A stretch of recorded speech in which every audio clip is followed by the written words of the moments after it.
안녕하세요. NRK입니다. 이 글은 선악과 사건을 단순한 도덕적 과오가 아닌 인간이 하나님의 주권과 판단 권한을 찬탈하려 했던 근원적인 반영으로 정의합니다. 에덴 동산은 하나님의 임재가 가득한 생명의 영역이었으나 인간은 스스로 하나님과 같이 되려는 욕망에 사로잡혀 창조주와의 존재론적 경계를 허물었습니다.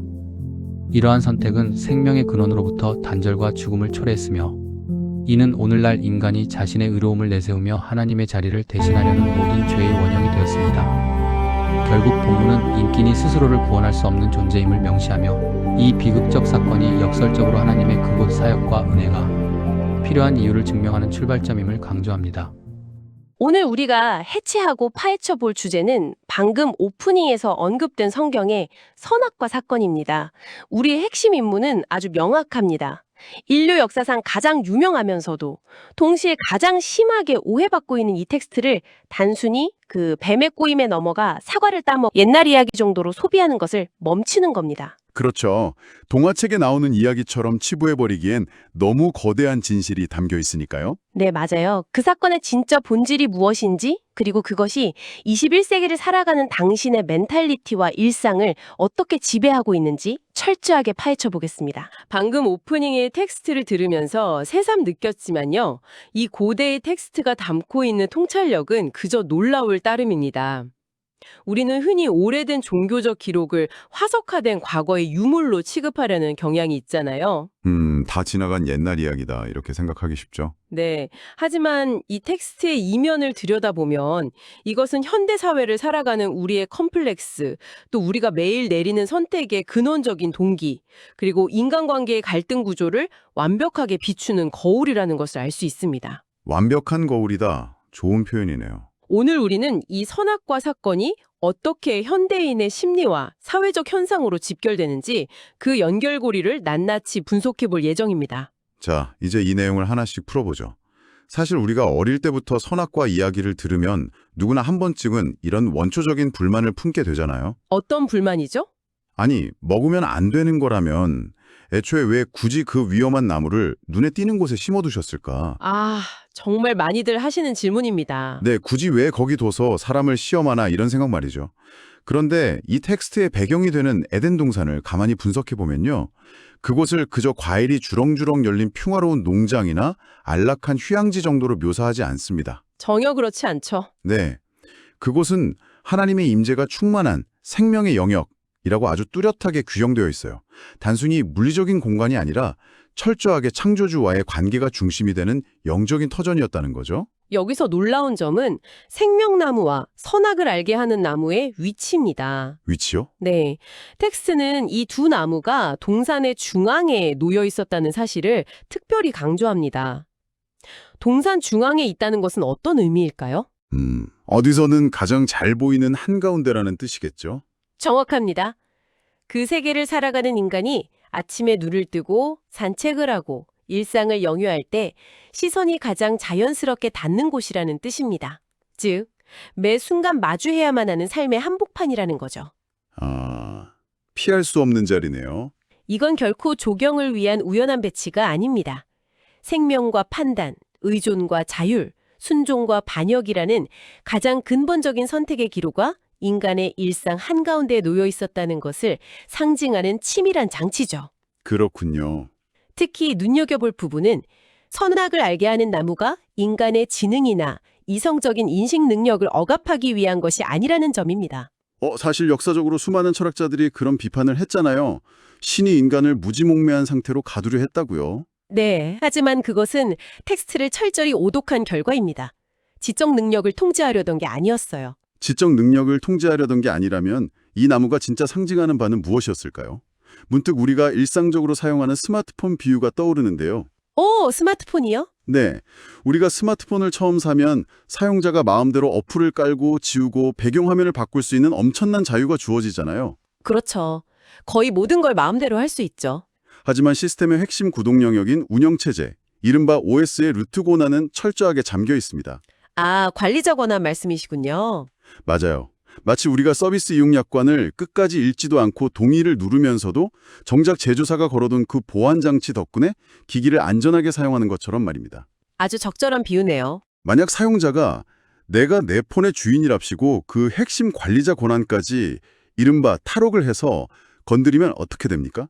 악성 코드에 감염되거나 기기 전체의 시스템이 붕괴돼 버리잖아요. 시스템 자체가 먹통이 되어버리죠. 네, 그러니까 하나님이 에덴 동산 중앙에 일종의 탈옥 방지 시스템을 걸어두신 셈이군요. 아주 흥미롭고 현대적인 접근입니다.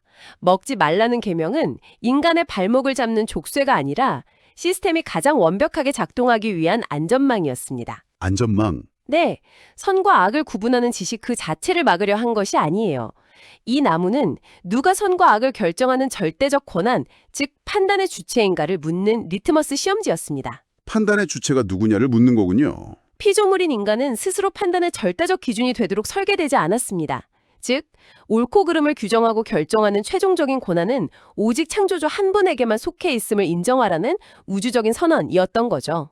방금 제가 말씀드린 비유대로라면 내 삶의 OS 권한은 창조주에게 있다는 것을 매일 동산 중앙을 지나며 확인하는 행위가 곧 에덴의 삶이었네요. 정확합니다. 그렇게 보면 피조물로서의 한계를 인정하는 그 경계선이라말로 역설적으로 우리가 가장 안전하게 자유를 누릴 수 있는 방어막이었네요. 완벽한 방어막이죠. 여기서부터 정말 흥미로워집니다.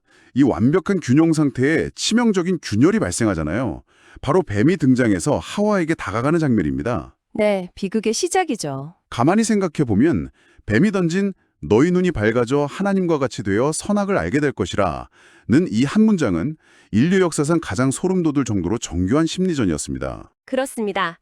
뱀의 유혹이 그토록 파괴적이었던 이유는 그것이 100% 순수한 거짓말이 아니었기 때문입니다. 100% 거짓말이 아니었다고요? 네, 오히려 진실의 파편에 치명적인 독을 섞어 놓은 이른바 위험한 진실이었습니다. 실제로 인간은 그 과실을 먹은 후 눈이 밝아졌고 선과 악을 알게 되었습니다. 뱀의 말이 문자적으로는 이루어진 셈이죠. 듣고 보니 그러네요. 눈이 밝아졌으니까요. 하지만 그 삶의 성격이 문제였습니다. 창조주와의 사랑과 신뢰라는 관계 안에서 주어지는 지혜로운 분별력이 아니라 하나님을 내 삶에서 완전히 배제한 채 내가 직접 내 삶의 주인이 되어 스스로 옳고 그름을 결정하겠다는 선언이었으니까요. 완전히 독립하겠다는 선언이군요. 맞습니다. 이것은 자기주도성이라는 매력적인 가면을 쓴 자기 절대화이자 자기 신격화의 끔찍한 출발점이었습니다. 자기 절대화, 자기 신격화, 정말 무거운 단어네요. 너는 굳이 하나님의 기준에 얽매일 필요가 없어. 너 스스로 기준이 될 수 있어. 라고 부추긴 거군요. 아주 달콤한 속삭임이죠. 그런데 여기서 한 가지 의문이 생깁니다.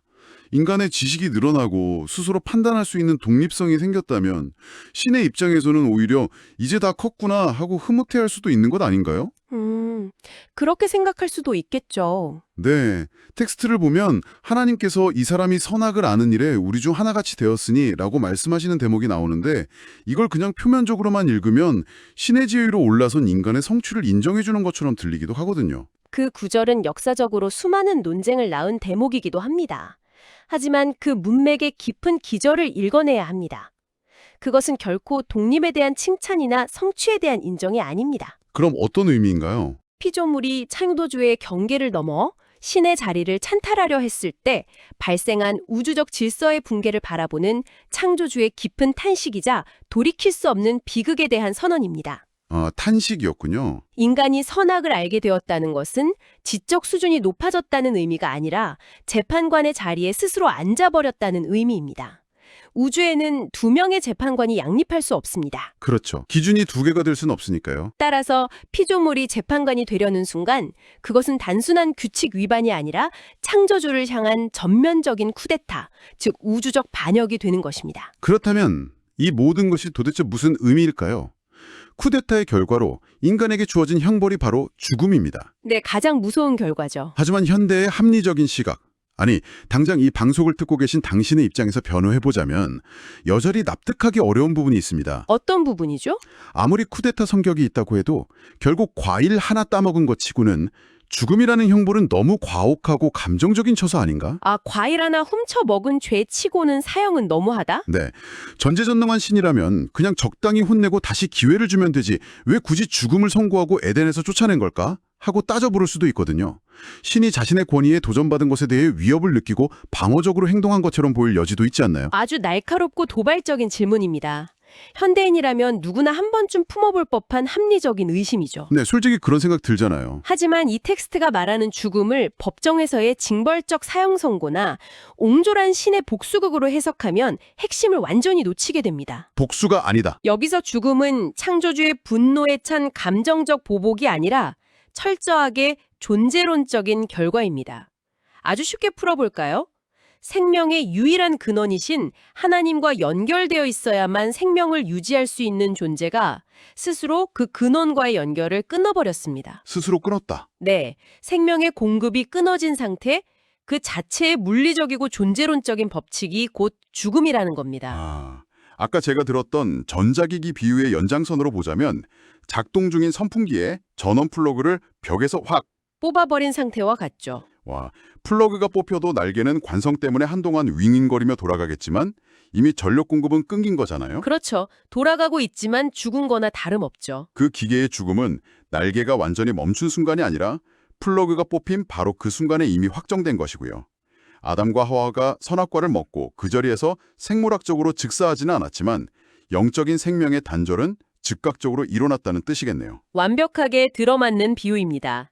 관성에 의해 돌아가는 선풍기 날개처럼 인간은 육체적 수명이 다할 때까지 물리적으로는 살아 숨쉬지만 영적인 생명의 공급처만은 이미 단절된 상태로 부패해 가는 것입니다. 서서히 멈춰가는 과정인 거군요. 그렇기 때문에 에덴 동산에서의 추방 역시 단순한 공간적 이동이나 거주지 박탈이 아닙니다. 동산에서 쫓겨났다는 것은 생명나무로 상징되는 참된 생명의 영역으로부터의 완전한 단절을 의미하죠. 단순한 이사가 아니었네요. 인간은 스스로 재판관이 되겠다고 선언함으로써 생명의 근원을 걷어찼고 그로 인해 필연적으로 소멸과 죽음의 지배 아래 놓이게 된 것입니다.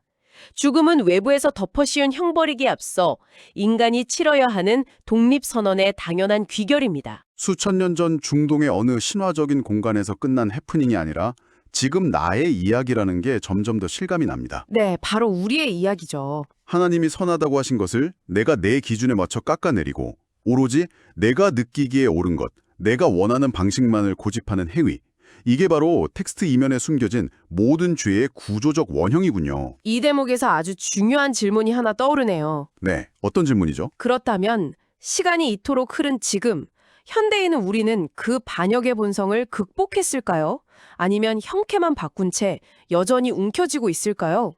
솔직히 극복하지 못한 것 같은데요? 이 텍스트의 통찰을 빌려보자면 인간이 끝까지 포기하지 않는 가장 강력한 성체를 자기애라고 부를 수 있습니다.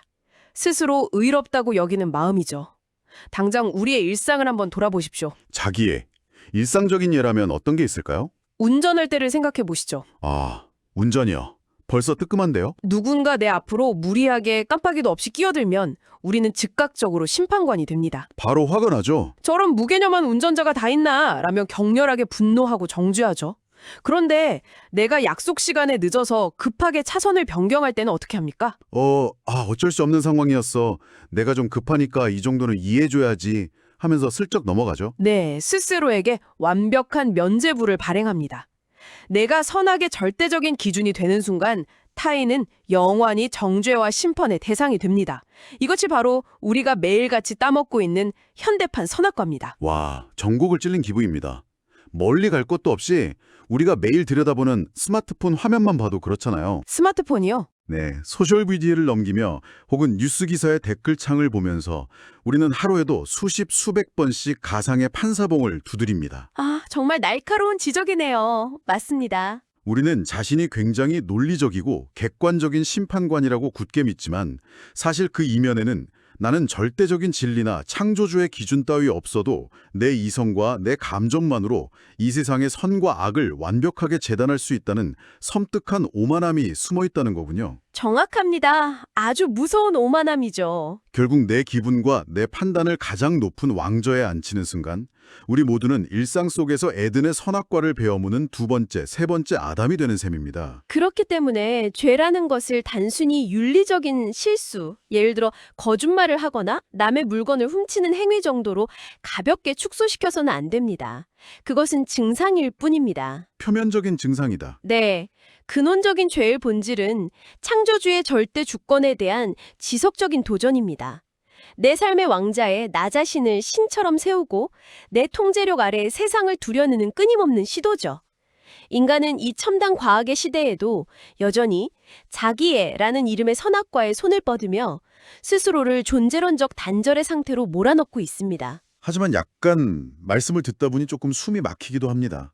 만약 그렇다면 우리는 이 지독하고도 끈질긴 자기의 감옥에서 영원히 빠져나올 수 없는 걸까요? 절망적으로 들리시죠? 네, 아까 말씀하신 그 관성으로 돌아가다 결국 멈춰버릴 선풍기 날개처럼 서서히 부패하다가 죽음이라는 철저한 단절을 맞이하는 게 우리에게 남은 유일한 결말입니까? 이것을 더 큰 그림과 연결해 본다면 바로 그 짙은 절망의 밑바닥에서 이 텍스트가 제시하는 가장 위대한 반전이 시작됨을 알 수 있습니다. 반전이요? 선악과 사건은 단순히 인간이 사고를 쳤고 그래서 망했다는 비극적 파국으로 끝맺지 않습니다. 인간이 스스로 신이 되려다 철저하게 실패하고 자기 힘으로는 절대 빠져나올 수 없는 죽음의 질서에 갇혀버렸을 때 역설적에게도 전혀 다른 차원의 문이 열립니다. 전혀 다른 차원의 문이라면? 아까 플러그가 뽑힌 선풍기를 말씀하셨죠. 플러그가 뽑힌 채 죽어가는 선풍기는 스스로 플러그를 다시 콘센트에 꽂을 능력이 없습니다. 누군가 외부에서 개입해야만 하죠. 아, 외부의 개입이요? 네, 스스로 단절된 생명을 회복할 능력이 전무한 인간을 위해 결국 창조주가 친히 그 피조물의 자리로 내려오셔야만 했던 거대한 구속의 계획. 이 바로 이 끔찍한 반역의 현장에서 싹트기 시작하는 것입니다. 창조주가 직접 내려오셔야 했다? 인간의 한계와 철저한 무능력이 폭로된 바로 그 지점이 역설적이게도 하나님의 은혜가 절대적으로 필요해지는 필연성의 무대가 되는 것이죠. 와, 말씀을 듣고 보니 무언가 머리를 강하게 한 대 맞은 듯한 깊은 깨달음이 옵니다.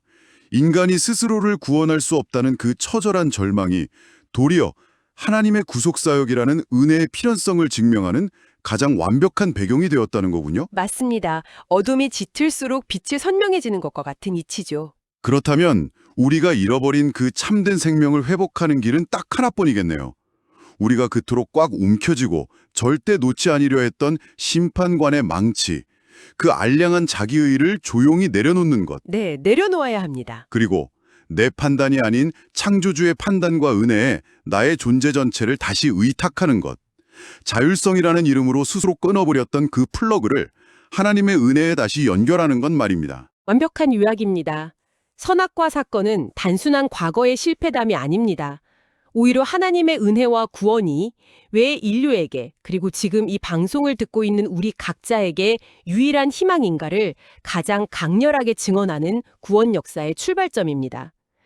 단절을 다시 잇기 위한 창조주의 십자가에 거대한 희생의 서막이 바로 그 에덴의 동산 중앙에서 열리기 시작한 셈입니다. 오늘 우리는 심층 분석을 통해 인간이 에덴에서부터 지금까지 끊임없이 스스로 선과 악의 심판관이 되려 했다는 묵직하고도 불편한 진실을 정면으로 마주했습니다. 이 깊고 치열했던 대화를 마무리하며 지금 이 방송에 귀 기울이고 계신 당신에게 한 가지 생각해 볼 거리를 던지고 싶습니다. 아주 중요한 질문이 될 것 같네요. 당신이 오늘날 일상 속에서 시달리는 그 극심한 피로감, 타인을 향한 분노, 그리고 밤마다 찾아오는 원인을 알 수 없는 깊은 불안들, 그것은 어쩌면 내 삶의 모든 변수뿐만 아니라 타인의 삶까지 내 마음대로 통제하고 판단해야만 직성이 풀리는 그 무거운 작은 신의 완장을 차고 살아가려다 짊어지게 된 버거운 무게가 아닐까요? 네. 당장 내일 당신이 그토록 꽉 움켜쥐고 있는 그 판단자의 자리, 심판관의 망치를 조용히 내려놓아 본다면 어떨까요? 당신이 짊어질 필요가 없었던 그 무거운 짐을 다시 창조주께 돌려드리고 피조물로서의 그 한계 안에서 참된 안식을 누려본다면 내일 당신의 하루는 과연 어떻게 달라질까요? 오늘 저희가 준비한 깊고 밀도 있는 심층 분석은 여기까지입니다. 저희가 나눈 이 대화와 마지막 질문이 당신의 치열한 일상 속에서 의미 있는 성찰과 깊은 평안으로 이어지길 진심으로 바랍니다. 저희는 다음 시간 당신의 지적 갈증을 채워줄 또 다른 통찰력 있는 주제를 들고 다시 찾아오겠습니다. 함께해 주신 당신 고맙습니다. 감사합니다. 평안한 시간 되십시오.